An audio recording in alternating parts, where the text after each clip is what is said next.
For you. What if one day you saw a photograph that made you doubt your entire family history? Yeah, that's what happened to famed author Amy Tan. Yeah, and it became the inspiration for her new novel called The Valley of Amazement. We're delighted to welcome Amy to The Morning Blend today. She is best known for her novel, which became an award-winning film, a true tear-jerking movie, too, called The Joy Luck Club. Also with us here today, Carol Barrowman. Good morning. We're super excited to have her here. Yeah, she reviews books for us, and is an English professor at Alverno. How's your microphone? Is it good? Yeah, I think so. You just wanted to grab me. They're hosting a special event tonight. Amy's going to be there. Carol's going to be there. But first, they're here today to talk to us about it. Hey, ladies, so nice to have you, Amy. Thanks. How's it going? Oh, it's good. It's about fourth day, fifth day, and I'm awake. Oh! It's kind of early. I heard that you have kind of an odd sleeping wake schedule. Yeah, I go to bed at 3 or 4 in the morning, and I get up at about 11. Always? So, you know, when I'm writing especially. Yeah. That's amazing. So, Yeah. here I am. That's All how right. you get writing done. Well, you or look not. fantastic. Thank you. Yeah, Yeah. you got your schedule down, whatever works for you. This is one of your first novels in, what, 8 years? Yeah. How has it been being received, and how did it feel to get another novel out after that long? I know. I'm asked that all the time. I feel so lazy, you know, that I haven't done anything. It's great, you know, and I have people say, first of all, why did it take so long? And then they love it. And then also think about first time you have sex in your novel. So yeah, and you've been kind of forewarned, you know, about doing that this is the first time you have sex scenes in your novel, because Yeah. people often think if you write about sex in a novel, you're talking about your own sex life. yeah, I know, autobiographical. They think everything I'm writing is really secretly autobiographical. And so that's why I did research instead of, you know, it being based on my own. You did research with a lot of different men. Yes. No, I played a dominatrix for 20 years with the Rock Bottom Remainders band. See, secrets revealed. There you go. And who are some of your other band members? You have to tell everybody. Stephen King is one. Mitch Albom, who's, you know, Yeah. Yep. Mr. Spiritual. You know, Tuesdays with Maury. Yeah. Yeah, not always so spiritual. Do tell. Yeah. Well, you know, a lot of my students, I was telling Amy this in the green room, and I know you guys know this, a lot of my students read Joy Luck Club. It's one of our key novels that we teach to freshmen. And the one question I have to ask you that comes from them is, do you, this is a typical student question, and I love it when they ask it, do you really know all the symbols that you're going to put in a book when you write it? No. I mean, the students find them for me.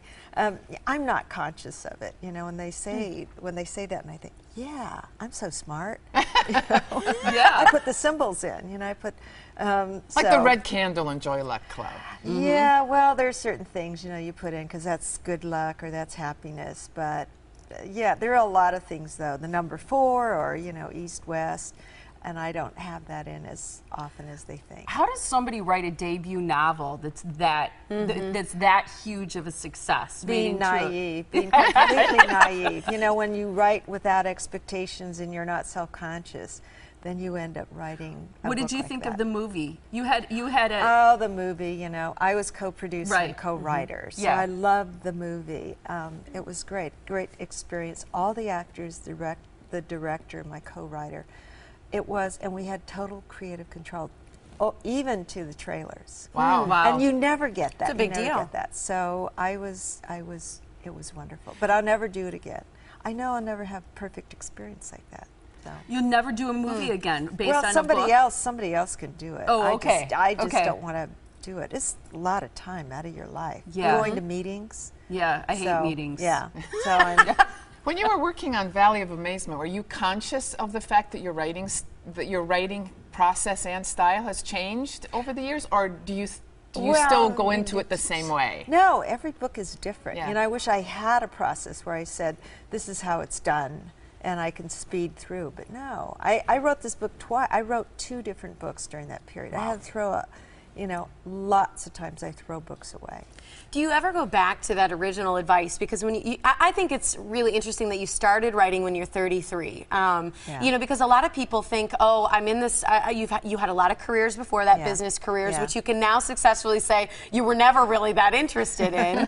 You know, but kind of coming to that, and then you wrote your first series of writings, and you got the advice from Molly Giles, right? That said, pick one voice and stick with it. Does that still ring in your ears? It's the question I'll always have. What's the voice? What's it that determines what the story is that you can tell? And yeah, I have to go back to the bits of advice in the beginning and become naive again, and also pretend that no one's going to read this book. That's fascinating. So you don't have so much an imaginary reader. You have like no reader in your head.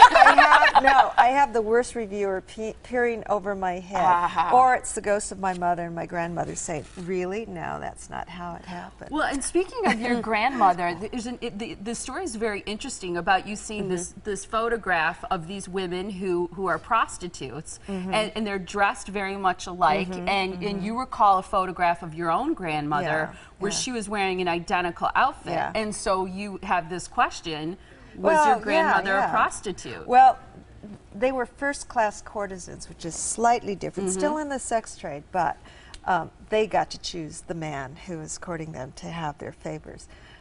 They were wearing this specific outfit. My grandmother was always known as old-fashioned, traditional, quiet, and I thought, I looked at that. It's not proof she was a courtesan, it's proof she wasn't old-fashioned. I love that. We're joined by author Amy Tan, who wrote this book, and I just pointed out to her while Vince was doing breaking news. It's called The Valley of Amazement. We're talking today about her book, but the cover is so beautiful. I love the colors, and then it's got like this purple. Love the way you see, there we go, see her name on the side. Love this. But then I have to show you what she did because it was so funny. Here's the back. I love the color, but here, go ahead and take your book. Show us what you did. That's the bottom of it. That's I love it. That's so cute. That is so great. What else? I mean, you know, Carol, you're a big fan of Amy's Oh, I'm too. so excited to be here And you're this doing morning. a talk tonight at Alverno. So what are the things, you know, from author to author? I always wonder, you know, as a layperson, we kind of always get all these interesting questions, but, you know, what other things do you Well, I shamelessly gave her a copy of my book this morning. That's what authors really do. Is they, well, you know, I have been a fan forever and ever, and really my students are so engaged in the mother-daughter stories from Joy Luck Club. But for me as a teacher and as a writer, the balancing of multiple voices, I think that's got to be one of the challenges and one of the real literary skills that you have. You can pull together so many voices in one story, and they're all authentic. Can you speak a little bit about how you balance that? Thank you for that. It's because I started all these different short stories, and I didn't know what to do to combine the voices, so I just made multiple voices. Actually, it was also inspired by Louise Erdrich's Love Medicine, which book. all these voices are on there. So, yeah, I mean, perspective, daughters, mothers, getting into their heads. I think it's absolutely wonderful. It's so great to have you. We're going to give information on how people can meet you. And Red, too, and then another interesting thing about you is that you met your husband on a blind date. I'm always fascinated by people who meet their longtime spouse on a blind date. Amy actually knows a ton about Milwaukee area. Her sister lives in Milwaukee. Wisconsin. Oh, I did Kenosha, Wauwatosa, Waukesha, you know, Manitowoc. I've been to all these places. Wonderful. And she likes a good fish fry. There we go. You're in the perfect place. Yeah, I've had brats. I've been here for Summerfest. You know, well, we'll tell you where to get a good fish fry, even on a Monday after the break. But first, here's how you can meet Amy Tan tonight at Alverno College, of course, because Carol's here. A great place for her to talk to students and other people who love her book. She's at Weir Hall. You can meet her tonight at 7 o'clock. Buy your book and get it signed as well. And you're going to do a talk, too, right? Yes. Answer questions. That's right. I love it. Great to have you here. Thank you.